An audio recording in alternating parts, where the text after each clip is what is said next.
Signing day in college football always brings up some of the craziest stuff, some of the coolest stuff, and then also some of the scariest stuff out there. And we had a pretty scary situation with Legend Bay. Now, nobody got hurt, nobody, got injured or anything like that, but it is a scary situation. Not so much looking at the parenting and stuff like that, as I think that's what a lot of people are focused on. I don't necessarily think it's the best idea to judge somebody's parenting just based off of tweets and stuff like that. However, I understand people want to protect this kid, and I get where they're coming from on that. But this kid, and I do want to still call him a kid because he's still only 17 years old, Legend Bay flipped his commitment from Ohio State to Tennessee after having a completely decked out Ohio State table at his signing ceremony at his high school when he was prepared to make all this happen. So, if you're not really sure about the whole story, we're going to kind of review it, recap it a little bit, and then we'll get into kind of the juice of it a little bit more. So, if you're very familiar with it, stay with me.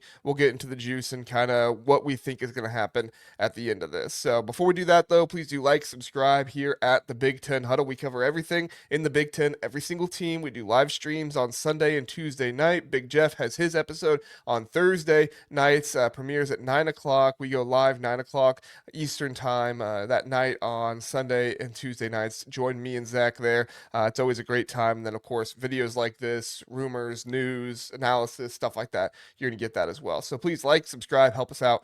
We appreciate it. All right, so Legend Bay is a four-star athlete. He plays quarterback in high school, but he's one of those guys that is super speedy, just an athletic freak, and somebody that is going to be able to play a skill position better at the college level than actual quarterback. So most likely a running back, wide receiver type of deal. Ohio State or Tennessee was really looking at him as a wide receiver. Ohio State was looking at him both as a wide receiver and a running back. Sounds like his primary recruiter was Coach Locke. Well, Carlos Loughlin, if you want the official name of him, but he calls himself Coach Locke.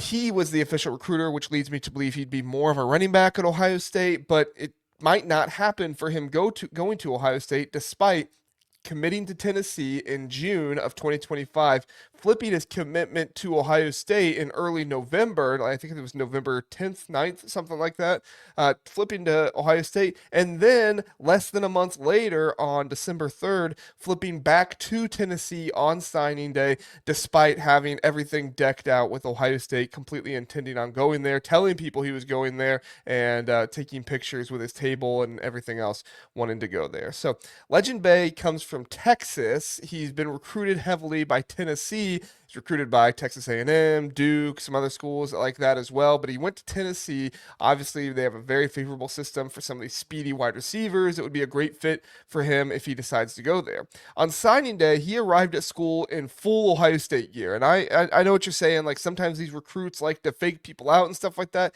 This isn't typically the way they do it. Normally, they fake them out with like the T-shirt in the jersey in the backpack or something like that. Like I remember, I think it was Aaron Scott for Ohio State. He committed and he had like the Michigan backpack, but he pulled the Ohio State shirt out of it or something like that.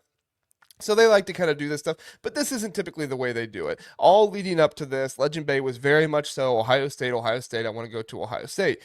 But once we heard that his mom might not be at the signing, things got a little crazy, and that was big because he's only 17 years old. His mom had to co-sign for him to be able to, obviously sign and go to whatever school he chose to go to. So the mom was refusing to sign if he went to Ohio State. Not normally what you hear. Normally you hear that like the parent doesn't want to do this or anything like that. But and also the brother was also not very much so in favor of Ohio State. Obviously, that's more so, not as big of a deal because the mom is the one that has to sign with him in order for him to be able to go to Ohio State. Well, from what we've heard a little bit more, it's that the mom has not just been thinking about this day, but it's been leading up to this a little bit. And there was, speculation that she might not even show up to the signing or anything. And then when she got there, the stories, obviously I wasn't there, but the stories we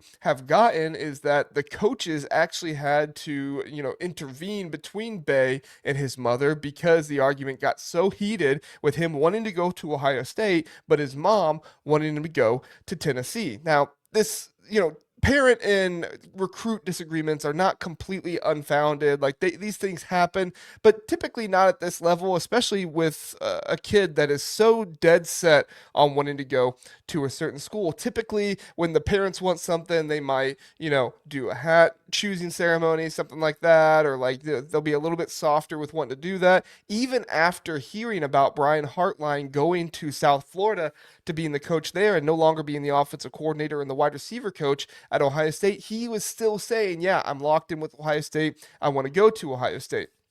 Well, once all of this happened, and this was Mike Roach who was reporting this with 24/7. You can go read his article. I'll link it down below if you want to figure that out. But Mike Roach basically said that the argument was going on between Legend Bay and his mom. People were still very confident that Legend Bay would go to Ohio State, but those two decided to go off somewhere, talk for about 10, 15 minutes, and when they came back, Legend Bay and his mom signed the paperwork for him to go to Tennessee. Very strange to people. People didn't know exactly what was going on, but they thought, okay, the mom, talked him into it. She talked about the coaching staff at Tennessee being more comfortable with that kind of stuff. And so, these kind of things happen. And it's like, okay, they lost out on him. It is what it is. Well, then a picture of a tweet surfaced on Twitter, and you gotta be careful with these things, right? You never know what's AI, what is something that has been dubbed up and different things. Essentially, Legend Bay tweeted out, well, essentially, the rumor is that Legend Bay tweeted out, there's screenshots of it on Twitter. He said, I was just logged out of my Instagram. My older brother who has access because I won't sign to the school that him and my mother want me to go to. And then at the end, he signed it Legend Bay. Seemed really interesting. You're tweeting from your own account, you're still signing it. Sounds like he has given up access to all of his social media to his brother, who's probably been helping with his social media and stuff like that. It's not uncommon for those kind of things to happen. And then we get the story from Mike Roach that's saying Bay was unhappy with the commitment to Tennessee, that he basically just did it for his mother, signing with Tennessee, that he basically just did it for his mother, and then he intends on either signing, being released from his national letter of intent, which isn't really a thing anymore. That's what we'll call it for this video. But he wanted to get out of that with Tennessee, once he turns 18, which I believe is on Christmas Eve from what we read out there. It's right around Christmas. I know that for sure.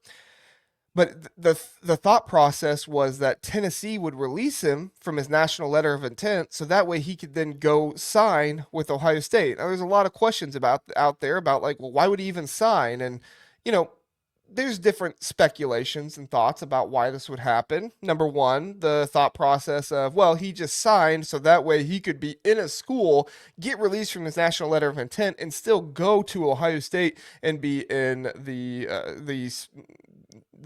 practices in spring camp, because if he waits to sign until February, he would not be eligible to be in the spring camp practices. That kind of makes sense. Even if he doesn't get released from his national letter of intent at Tennessee, he could still enter the transfer portal when that opens on January 2nd.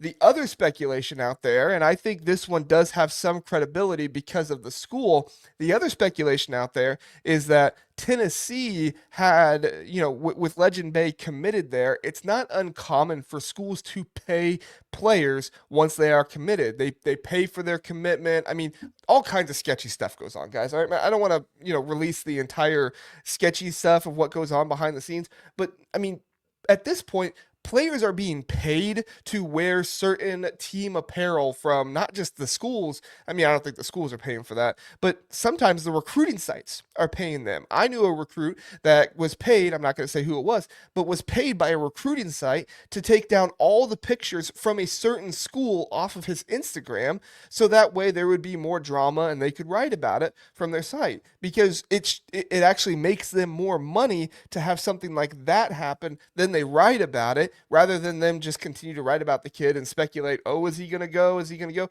Because once that news happens, it's big news and fans want to hear about it and they go back to the site to kind of figure out about it. So, like I said, I'm not putting names out there. I don't want to do that, but I did hear that stuff like that can happen. Well, in addition to that, schools will pay players for them to be committed. Well, what happened with Tennessee last offseason? Nico Iamaleava was paid to be at Tennessee. He took his money and then he skedaddled, right? He left. Nico, I am a leaving, right? That was the big joke out there.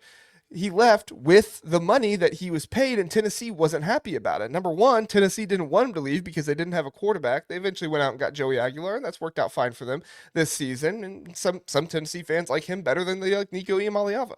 And then number two, the whole thought process here of if we pay you money, you don't just get to keep that money, right? So there are schools out there, and I don't know for sure if Tennessee is one of these schools, but I think they probably are based on the whole Nico situation. If they pay you money, there is some kind of, something put together with that to where if this player doesn't sign or the player doesn't stay committed, they can try to get that money back from you. Now, again, this is speculation. This is the type of stuff that does go on in recruiting we know about, and I do want to try to bring this up to make sure people recognize that the mom isn't just like a terrible mom. Like, she's obviously raised the boy to be a fantastic athlete. She supported him, all this stuff. So it's not like she's a terrible mom. There could be other circumstances going on here, and it's very interesting to think about what could happen. And honestly, like I said, other schools are doing this too. This isn't like a Tennessee is an evil school or anything type of deal. And honestly, the schools are starting to do stuff like this to protect themselves because you can't pay a player a whole bunch of money and then not get them to come to your school. Again, speculation. I'm not saying Tennessee did that, but it's definitely something that would be possible. And with the history of Nico Iamaleava, you could see something like that happening. So, NLI, the National Letter of Intent, is not binding for Tennessee. Tennessee can let him out of it. If they don't, he can always enter the transfer portal January 2nd.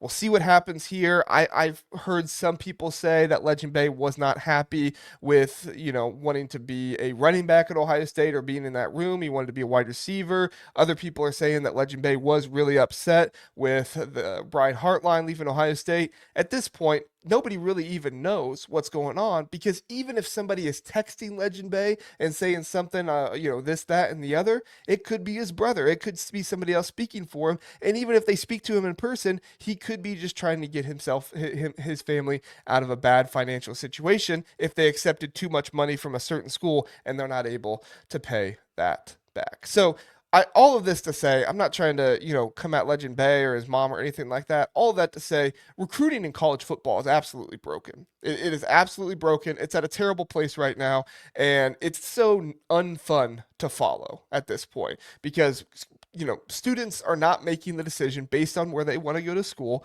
and schools are just trying to go out there and throw as much money around as they possibly can. Now, schools have every right to try and go buy these players and try to bring them to their school.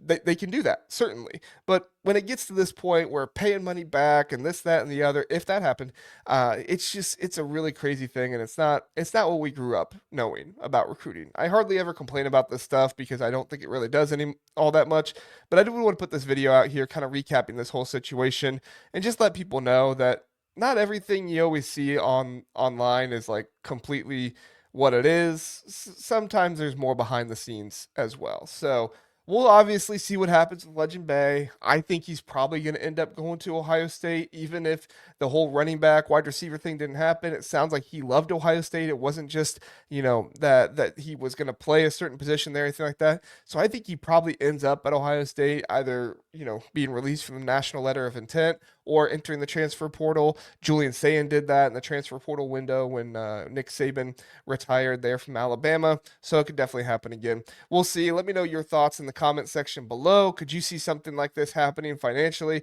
with a situation like this? Do you think that Legend Bay will get away from Tennessee and go to Ohio State? Or are you somebody who thinks that Tennessee is, going to hold on to Legend Bay? Again, I'm not pointing any fingers and saying anybody's wrong or anybody did anything wrong in this situation. It's really just the climate of college football, recruiting, and everything else that's going on at this point. So thanks for listening. Appreciate it. Have a good one.